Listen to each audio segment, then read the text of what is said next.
So welcome, Dr. Corey Babb. It's a pleasure to have you with us today. We're going to be discussing all things perimenopause and menopause. Mhm. And just to give a quick introduction, Dr. Babb has dedicated his life to bring awareness and acceptance to female sexual health. In addition to being a board-certified gynecologist, he is a fellow of the International Society for the Study of Women's Sexual Health, also known as ISHWISH, a Menopause Society certified practitioner, and a member of the ISSVD, which is the International Society for the Study of Vulvovaginal Disorders. Currently, Dr. Babb serves on the board of directors for ISHWISH, is a reviewer for multiple sexual medicine journals, is a respected lecturer and educator, and has been featured in numerous national and international publications. He welcomes patients from across the world to Haven Center, where he is passionate about illuminating and treating conditions that have been previously neglected or marginalized in modern medicine. So thank you so much, Dr. Babb, for being My with pleasure. us today. Thank I'm you. really excited to be delving into this topic that needs a lot more discussion around it. hmm So why don't we just start off with talking about what exactly perimenopause and menopause are? Sure. So, menopause probably the best starting off point. We can define as a year of basically without having a period. So, 12 months of consecutive absence of menstruation. Average age of menopause, is between 50, 52. Some kind of wear those early 50s, but you can actually go through menopause as early as age 40 and it still be considered kind of medically normal. So perimenopause is a time period prior to that where we're starting to see some hormonal changes occurring from the ovaries, other types of hormone producing glands in the body as well. And patients often are starting to have some symptoms that kind of come and go, or they may not be as severe as what they may feel in actual menopause. Mm-hmm. Yeah, I've heard that, perimenopause can be quite a long period as well. Mm-hmm. Some people can have it for, what is it, up to 7 or 9 years. Yeah. So yeah, if you look at kind of the statistics with it, there's roughly 7 years of symptoms before menopause, and then on average 7 years afterwards. So you've got kind of this decade and a half of potentially not feeling really well going on. But obviously everyone's individualized, so it could be shorter, I hope, or longer, I don't hope, for Mhm. you with it. Is there a way to detect it? Is there a way for people to know if they're for sure in it? Because I know a lot of people are constantly questioning whether they are in it Sure. or Yeah. not. So for perimenopause, there's not really a good, lab test or things like that. If we were to draw your, let's say, hormone levels, we know there's going to be variations depending on where you are in your cycle anyway. And so you can kind of say, well, maybe that estradiol level is not as high as we think it would be, or maybe another hormone called follicle stimulating hormone that tells the ovaries to make estrogens. Maybe that's a little bit higher than it should be, but there's not like definitively you are perimenopausal. We have another lab called an anti-Mullerian hormone that kind of can give you an idea in the rough, estimate of 3 years or so that you're getting close to that menopausal transition, but still that's about as close to a crystal ball as we have for it. Hmm. And so, what are some common symptoms that patients usually experience? I know it's different for everyone, but Sure. maybe some of the Yes. most prevalent. So, you've got kind of the textbook symptoms of things, kind of your hot flashes and night sweats, what we kind of loop together as what are called vasomotor symptoms. And then there's also a lot of vulvovaginal changes that can happen. So, vaginal dryness, painful intercourse, recurrent bacterial or yeast infections from the vagina, or recurrent urinary tract infections. And that lumping of symptoms is called GSM, or genitourinary syndrome of menopause. Mhm. Now, outside of that, menopause and perimenopause, it's a total body physiologic change, so it's literally hitting every organ system out there. So you have, hair thinning, mood changes, anxiety, depression, brain fog, insomnia, migraine type headaches, visual changes, changes with your, dry eyes, dry mouth, weight gain, joint pain. I mean, literally, if you are in that time period of your life and you're like, things are starting to feel different, obviously you want to exclude any of the big bad, diseases out there. But there is a high likelihood that those symptoms are related to those hormonal fluctuations, and kind of in that whole perimenopausal milieu, if you will. And are there some people who don't have any symptoms at all going through it? There are, blessedly, good good for them. It's not the norm by any means, and it gets into a thing too, of severity. If you say, well, maybe I have one hot flash a day, is that enough to complain about? And maybe it is, maybe it's not. We don't know, and so that's where the data gets a little bit skewed, because if you think about how we collect data to say, oh, this is the national average of this, and these are symptoms. These are people that are going to, their doctor or healthcare provider saying, hey, this is bothersome for me. If it's not bothersome, you're probably not going to go and seek care for it. So there, are definitely people that have less severe symptoms, but on the flip side, there are people that are debilitated by those symptoms, even, 4, 5, 6, 7 years before they go through menopause itself. And what would you say are the most common symptoms that women usually experience for perimenopause? Mm-hmm. I would say the biggest things that we see kind of here are the mood changes, especially in the week or so prior to your period. So, we've all kind of heard about PMS, premenstrual syndrome, changed the name on it a little bit, basically into these menstrual-related mood disorders. But and having a little bit of those mood swings is not anything that's uncommon. But what we see a lot of times, especially in perimenopausal patients, is that the severity, if you will, of those mood changes really ramps up. Or you see people that, have now a crippling anxiety. They don't want to leave their house. I had a patient one time, she would lock herself in her closet for the day or so right before her period started. And because she's like, I can't leave the house, I can't do anything. And that can kind of cross into the realm into another condition called premenstrual dysphoric disorder. But we really do see this kind of worsening of those neuropsychological symptoms. The other big thing we see is weight gain, honestly, especially in the midsection.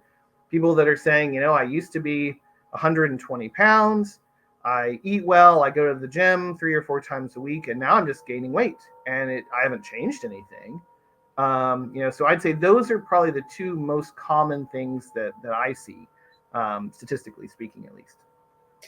So is there any way that people can manage that weight gain, or is it just sort of, we're SOL? There's definitely ways. One of the big things, honestly, we look for with that is the development of a condition called insulin resistance. A lot of people think about insulin in terms of diabetes, and yes, there's definitely a connection there. But as you kind of go through that progression of, going from a normal response to sugars to all the way to diabetes, insulin resistance is kind of in that pathway. And the reason that there is kind of more of a correlation with the perimenopausal time period, and especially menopausal time period, is because estrogens, more specifically estradiol, almost has like a competitive relationship, if you will, with insulin. And it keeps it from kind of getting it, being secreted in really large amounts a lot of times. Mm-hmm. And so as those estradiol levels start to naturally kind of fall on their own, just with that time progression, insulin levels can start to kind of climb up. And now we start to see patients who are, having this weight gain, because insulin can trick your body into thinking you're in almost a starvation mode, if you will. And so anything you eat, it just gets stored, and it's typically in the patient's midsection. That's often where they kind of are complaining of that weight gain. So doing things to address that can be really helpful. So foods that have a low glycemic index, doing weight lifting exercises, not, cardiovascular stuff, although that's great for your heart, but actually weight building. There are certain supplements that can be used for aiding in insulin sensitivity. And then you've actually got prescription medications for things like metformin all the way to the GLPs like semaglutide and tirzepatide that actually are for insulin resistance. That's how they work. So yeah, there's a lot you can do, actually. I'm assuming you're just talking about Ozempic. Yeah. So Ozempic, Mounjaro, those are the trade names for them. So yep, you got it. Mm-hmm. So we were talking a little bit before we got on here about ADD and how you're finding that a lot of patients are benefiting from being on ADD medication.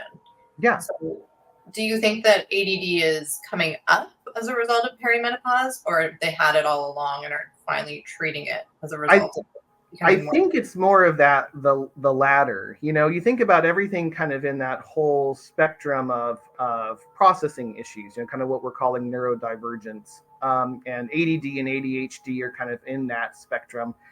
And when I was growing up, that was a ADHD. Was those hyperactive boys. That's who had that. Well, obviously, we know that it doesn't just selectively pick one, whether you have a Y chromosome or not. And so what we're seeing a lot of are patients that may have been struggling with those things, but they developed a bunch of compensatory mechanisms. Maybe they had color coding in their textbooks, or they had Post-it notes everywhere, in their dorm room if they were in college or university or whatever it may be. But once again, as you age, as those hormone levels start to decline, those hormones, specifically estradiol and testosterone, both have kind of similar analogs in the brain, in the form of neurotransmitters, serotonin and dopamine, respectively.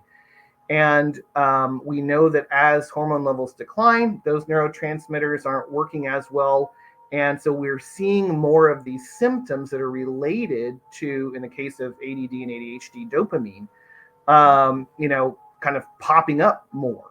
And so you have patients that, is brain fog its own thing, or is it maybe more of a manifestation of a concentration deficit? I don't know. They haven't come out and said yet. But, in the last year, I'm probably putting 1 to 2 patients on, ADHD medication and ADD medication a month. And it's like life-changing for these patients. Where has this been my whole life? You and I were talking about, someone who was in their 60s beforehand that was like, if I had done this, I may have done something different. And yeah, we're seeing those type of results. So I would recommend, if you think that for your viewers, if they're like, man, I don't know, do I have something like this? There are actual tests you can do to go get formally diagnosed with it. You may surprise yourself. So. And what about mental health? I know that's a big one, in terms of not just ADD, but anxiety and depression. Yeah. So a lot of that gets back to those same neurotransmitters, serotonin, which a lot of our antidepressant medications like, fluoxetine and paroxetine and things like that, they work on raising your levels of serotonin in your bloodstream.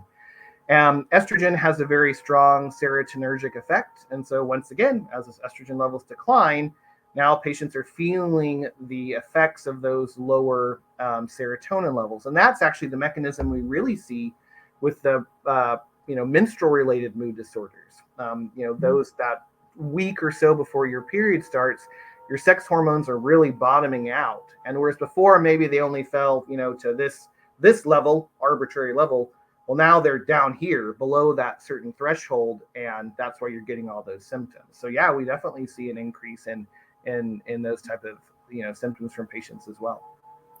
And what about HRT? What are your thoughts on HRT? And yeah. So I am a huge proponent of hormone therapy, and I think it can be done very safely, very effectively. The Menopause Society, which last summer changed its name. It used to be the North American Menopause Society. Now they're just the Menopause Society. But they produce or put out kind of like a set of guidelines, usually every couple of years or so, really talking about what is best practice for hormone therapy. And it goes line by line, kind of, this symptom, talking about the risks of this, the benefit of that. So that's kind of my textbook for, doing hormone therapy for patients. But it can really be done in a very safe way. And there's a lot of myths out there about hormone therapy that we're still trying to disprove even today. I'm sure you've probably heard of some of those. The breast cancer one probably being the big one that people think about. So that was really big in the 90s. Yeah. So where are we at with that?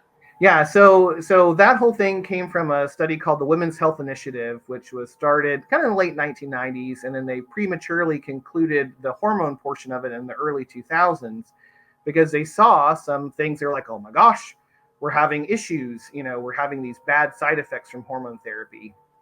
And with that study, they kind of broke their study group into 3 groups. They had a control group, they had an estrogen alone group, and they had an estrogen and a synthetic progesterone group. And they compared to see how they were doing with, cardiovascular health, osteoporosis, and symptoms too. So it's really interesting. In the estrogen alone group, they actually saw a decrease in the number of breast cancers with it. And, historically, we would use high doses of estrogens to treat breast cancers. So, but in the estrogen and the synthetic progesterone group, they saw a very slight increase, around 5 to 8 per extra women per 1,000 would develop breast cancer per year. That's actually less than the risk associated with smoking. But it got kind of leaked to the media, if you will, and then we had this huge hubbubaloo, and hormones suddenly are really bad. Right. So, and they since have found it actually was that synthetic progesterone that was the culprit, not the estrogen alone. So, Are there a lot of people using topicals? Yeah. So if you look at kind of the guidelines, typically a transdermal estrogen preparation is preferred. And the reason is because one of the things they did see in the estrogen alone group, and they were using oral medication. And when you take, all of our sex hormones, so the estrogens, progestogens, androgens like testosterone, are all derived from cholesterol. And so when you take something orally, it goes down, your liver metabolizes it, and it can cause an increase in cholesterol levels. And what do we know can happen if you have an increase in cholesterol levels? Well, you can have more issues with, heart disease, stroke, things like that. So they saw a very slight uptick in the number of strokes actually after in the estrogen alone arm. So they said, hey, let's stop that. But what they found is when they did a transdermal preparation of that same hormone through a cream or a patch or things like that, because it bypasses that liver metabolism, you don't have that same risk. So that is the preferred way to give estrogen replacement therapy. Yeah, there are certainly a lot more options now than there were 10, 20 years ago. Oh, yeah, tons more. Yeah. So in terms of, people seeking help, I know a lot of people go to their GP, they talk about their symptoms, and then they kind of just get their HRT and they're on their own. What do you recommend people do who are struggling with perimenopausal symptoms? Sure. So if you're in, the United States or Canada, there is the Menopause Society. Actually, it's just menopause.org is the website. They have a find a provider section. So you can go on there and find people that are either just a member of the society, or if you've done additional training, there's an examination we have to do. You can actually become a Menopause Society certified practitioner like myself. And those are people that are especially the certified practitioners are people that are very knowledgeable in menopause management. So if you're if you're going and you go to your GP and maybe, they said, well, I don't really know, try this or try, here's just a bunch of medication, or they throw birth control at you. That's a favorite one we see. I would go on the Menopause Society and, look for a provider. And there are other menopause societies across the world too. So it doesn't really, they've really reached very, internationally to make sure that people wherever they are can have adequate menopause care. And what do these practitioners do differently than the average GP? I think a lot of it is really just a comfort and knowledge about the type of therapies that are available. If you say, hey, we need to put you on estradiol, I know we've got, here's this type of patch. I have this type of cream. I have this mist. I have one intravaginal ring that does systemically. I've got all these different things, not to mention there are oral things you can do too. And I know the safety profiles of those. I know how they interact with other medications, things like that. The average GP, unless they're really interested in menopause, they've got tons of stuff on their plate, and they may not have the breadth of knowledge in this very specific thing, or they may not have the time to dedicate to that patient as well, who really has a lot of complex perimenopause and menopause related questions. So I think that's kind of the difference with it, is just, being comfortable with the therapies, knowing the risks, knowing how they, drug to drug interaction, stuff like that. There seems to be a lot of holistic practitioners Mhm. as well who are focusing exclusively on menopause, perimenopause, menopause. Yeah. It's good. Is there anything else that you do in your clinic that you think would be beneficial for our audience to know about with respect to treating the symptoms and Sure. Yeah. So we really try and, obviously everything that we do is very evidence based. And we also acknowledge that there are things out there that are, kind of cutting edge. So one of the things we do a lot of times actually for patients who have, for instance, genitourinary syndrome of menopause, we'll put them on appropriate hormone therapy, but there are things we can do if they have really significant changes to that tissue. So we actually have a type of red light therapy we can do that can help speed wound healing. We can do an injection of it's called platelet-rich plasma, or PRP. That's starting to be used in the women's health sphere to aid with skin changes, sexual help with sexual sensation, because that's another thing. A lot of times with low hormone state, patients have decreased genital sensitivity. And so we kind of combine those therapies. We're addressing the hormone, deficiency, and then we're also adding something to kind of help it work a little bit, better and quicker in the case of PRP. So those are two different things that we do specifically here to help patients with, with their perimenopausal and menopausal concerns outside of the traditional kind of guideline evidence-based medications. mm-hmm. Low libido is a big one that Sure. I see a lot in the support groups. People just struggling with that. Is there anything you would recommend for people who are struggling with that? Yeah, so sex drive is really interesting. So you want to look at it from what's called a biopsychosocial perspective. So if you imagine this kind of triangle, and each corner is one specific facet. So at one corner, you've got what's going on biologically. So hormones, does sex hurt? Are you adequately lubricated and aroused? Things like that. On another point, you have what's going on psychologically. How is your view of your own sexual self? Have you suffered sexual traumas in the past? Is it something that is there's a lot of upbringing issues that may make sex something that's dirty or something you don't want to do? And then there's the partnered aspect of it, the social side. In a partner relationship, are you feeling pressured? Is your partner really loving and supportive, whatever it may be? And if any one of those points in that triangle breaks down, the whole thing collapses. So when we're addressing low sex drive specifically, we always want to look at it kind of from that viewpoint. And so for menopausal patients or perimenopausal patients, not only can there be a hormonal issue, specifically low testosterone, but once again, those neurotransmitters can come into play too. If you have too much serotonin, for instance, that is typically inhibitory to sexual desire. So we want to get kind of more dopamine into play, which is more excitatory.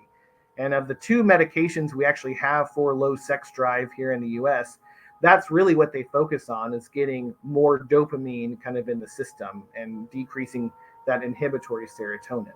But that's the same way testosterone works too, is it increases that dopamine response in your brain to help with desire. So those are, just a couple of things you can do. Just curious, how many would you say perimenopausal women are having to take anti-anxiety or antidepressant medication? Ooh, that's a great question. I would say at least half of the patients that I see, and granted, I know we're a subspecialty center and things like that, but I mean, at least half of them are on some type of medication for anxiety or depression. And a good number of them went to their GPs, and they were saying, hey, I have a lot of other hormonal concerns too. And they were put on that said, that's what you need. You're depressed.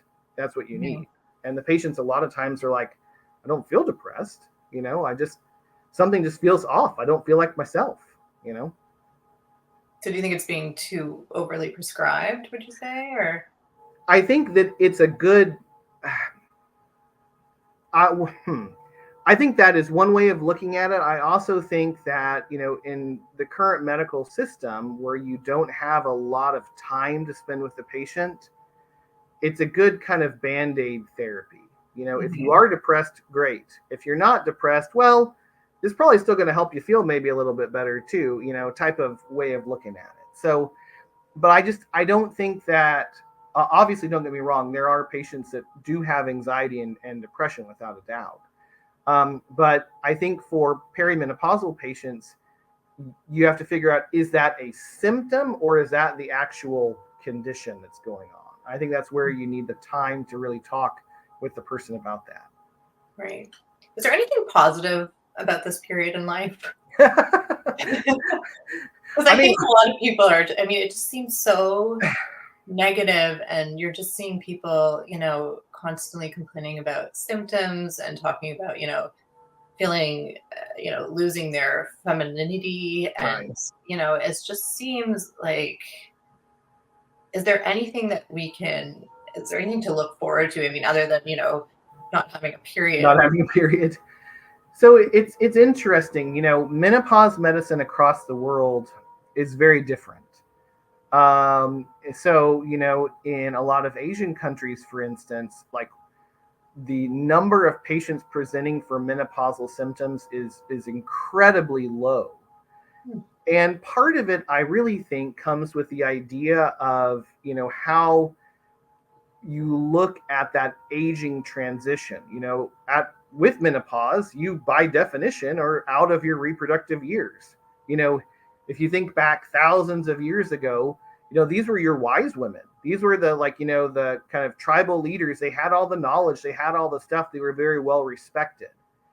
And so I think in cultures that really value their I'm going to use the term elderly, not to say that a menopausal patient is elderly. Please, I don't want to be burned at the stake for that. But the aging process in general, to where it's viewed as a positive thing and not as I've lost my youth. I think that's where you can really kind of use that viewpoint to say, hey, yeah, these symptoms stink without a doubt, but the vast majority of them are temporary. And I'm getting to a point now where, maybe you're getting to, if you have children, now you're an empty nester, you're at a great place in your job, thing, whatever, things along those lines. So I think if you can try and focus on the, not on the symptoms, that's probably the best thing to do. Obviously, me being a guy, I feel like I can't be like, just focus, on the positive, patients with menopause. That seems very chauvinistic. Although there is andropause too, which we don't ever talk about for men's health, but that's a whole different, side of things. So. Yes. So do these symptoms continue once you've hit menopause, or do they subside and eventually go away? A lot of them will get better. The vasomotor symptoms, your hot flashes and night sweats, statistically speaking, once you kind of cross that 7.5-year mark postmenopausal, most patients are not having bothersome hot flashes or night sweats anymore. The vaginal symptoms, so once I will say with GSM, that genitourinary syndrome menopause, once that starts, that is a progressive condition. So that will just continue to get worse and worse and worse. So that's kind of the one by itself that you have to really watch for. The other thing too, osteoporosis, bone-related changes, if you're not doing something to help that, then that can worsen with time too, depending on, lifestyle, diet, things like that. So I think a lot of, there are some that do get better with time, and there are some that you really need to kind of keep an eye on, and that won't just go away on their own. So, sorry, just going back to the bones, the osteoporosis, how common is it for women in menopause to have osteoporosis? Yeah, so it's something. So that's on the spectrum too. So we recommend starting bone volume evaluation usually around the age of 60 or so, and they use kind of an X-ray to look and see how thick the bone density is. And we know that from a hormonal standpoint, estrogens inhibit these cells called osteoclasts that break down bone. They're kind of chewing up bone. Mm-hmm. Osteoblast level, what grows bone, changes with time. It's still always going, but it's not as robust. And then when you get into a menopausal patient, now they're having more bone breakdown. And so that can lead to the development of osteopenia, and then which is kind of some weakening, and then you get to actual osteoporosis significantly. So exact numbers of that are going to vary depending on race, age, ethnicity. There's a lot of different things that go into that. But and I will say the nice thing about everything in that is that has a very high rate of prevention if you are doing bone appropriate exercises. That's kind of that weight bearing exercise again. Hormone therapy has been shown over and over to be protective against bone loss. And then there also are medications specifically for patients who have osteoporosis too. So it's common, but there's a lot you can do to prevent it even without taking any type of medication. I think supplements too, right? Like vitamin D and calcium. Yeah, vitamin D, calcium, and magnesium, the three of those go hand in hand. There was a study recently that talked about maybe we're getting too much calcium, so they're kind of revising that a little bit. But without a doubt, healthy diet, exercising, I mean, that is going to be great for your bone health as you get older. Mm-hmm. So the thing that I wonder, and I don't know if this comes up in with Ishwish or whatnot, but education around this period of life is just so minimal, and people tend to go in with a blind eye. Some people don't want to know what to expect. Sure. People do, but I just feel like it's, every woman goes through it. And so how do we change the narrative? How do we increase education? How can we do better in this phase of life? But I think right now they say that there's, some crazy number, like billions of women who, I think was it 2.3 billion or some very high number of people who are going through perimenopause and menopause right now. Oh yeah, so in the U.S. every year 2 million women go through menopause. So I mean, it's that's a pretty good sized city right there of just people going through menopause just every year, bam, bam, bam, bam, bam, and that's actual menopause. So we're not even talking about perimenopause with that stuff. Right.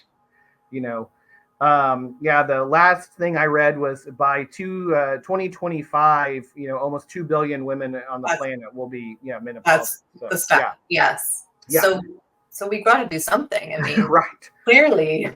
And we are seeing a little bit of a, menopause renaissance, if you will, in certain circles. But it's really the healthcare advocates, the healthcare providers that are starting to go through this process that are kind of spearheading it. Historically, in going back, hundreds of years, when life expectancy was not what it is today, a lot of women didn't live to menopause. You think about childbirth as Charles Dickens stories, or even a lot of the early Disney stuff. Mom died in childbirth. 1 in 3 women died in childbirth. Historically, and so I think that's where the narrative has to change. We are still in the point of kind of, even though we know better, but teaching medicine in a way that life kind of ends at 50 or 60. Like we need to get to the point where we're saying we're living longer, and we really need to address these changes too. So from a medical standpoint, I mean, when I was in med school, I don't even think we had a lecture on menopause. We talked about it. And even in my OBGYN residency training, here's a random lecture here and there, but it was by no means a focus of anything. And you brought up, ISWISH, same thing with women's sexual health. 40% of people who identify as women have some degree of sexual issue. That is more than the total number of men, women, and children with all types of diabetes combined. And so that's, if you think about this, World Juvenile Diabetes Day, and here's Diabetes Awareness Month and all this stuff. I mean, where's, Low Sex Drive Day? So anyway, soapbox topic. But it's, so I think it has to start not only in education and medical training, but even beforehand. I mean, we learn about puberty. You learn about things in school. Exactly. Why, menopause and andropause are kind of puberty 2.0. You know, so it has to start, I think, even earlier than medical training for it to really be changed. Yeah, we need to see change there because it's Yeah, just, especially, and I think men, with being married to a woman who's going through menopause, it's just hard for them to understand when their wife doesn't even understand it, sure. right? Yeah. So, and that's can be hard on relationships, and there's just so much involved that I feel like there's really, we're definitely needing to see some change. Oh no, I 100% agree. I mean, it's, and even if you kind of know it's there, it's the change. We've colloquialized it. Like, well, Ma's going through the change. Give her a wide berth or something. Like, Yeah, okay, great. yeah, That's not helpful at all. So it's a lot for women to take on. Um, yeah. I'd love to see, yeah, like even, Menopause Awareness Month, Hmm. something just to educate. And I think, with social media and whatnot, there is more out there than ever before, but we're still very far from, I mean, all my friends, they have no idea what they're in for. Yeah, So it's just, and when I tell them, they're just like, oh my God. well, and it's So, so unique, and that's the other thing. It's such an individual process too. You know, exactly. so Everyone's different. Yeah. yeah. Every woman is unique with her experience with it. Hmm. And that's, yeah. So we hopefully will see, like conversations like this. It's always a good starting point. Right. Agreed. So I thank you so much. This has been really great. I Oh, my think, pleasure. a lot of people will have a lot of insight from this conversation that we've had. And yes, and if there's any questions, people feel free to put them in the comment section and we'll get them answered. And yeah, thank you so much. Yeah. Well, thank you for having me. I really appreciate it. Absolutely. Okay. Until next time. All right. Bye bye.